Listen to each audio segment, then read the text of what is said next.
இறைவனுக்கும் உங்களுக்கும் என்னுடைய நன்றியை கூறி உங்களோடு ஜெபிப்பதிலே, உங்களை பார்ப்பதிலே, உங்களோடு இறைவனுக்கு புகழ் சாற்றுவதிலே மிகுந்த ஆனந்தம் அடைகிறேன். என்னுடைய இதயத்தில் ஒரு மிகுந்த மகிழ்ச்சி இப்பொழுது தங்கி இருக்கிறது. எனவே உங்கள் அனைவருக்கும் நன்றி கூறுகின்ற இந்த நேரத்தில் ஒரே ரெண்டு லைன் பாடல் பாட விரும்புகிறேன். தாயின் மடிதான் உலகம், அவர் தாளை பணிந்திடுவோம்.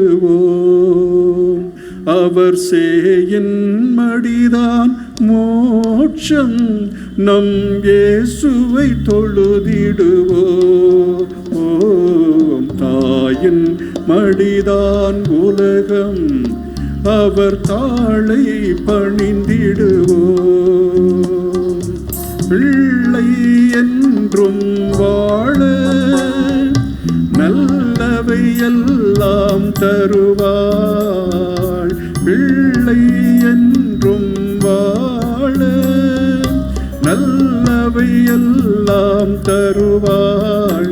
அவள் உள்ளம் என்றும் மகிழ உண்மையின் வழியில் நாம் நடப்போம். தாயின் மடிதான் உலகம், அவள் தாளை பணிந்திடுவோம்.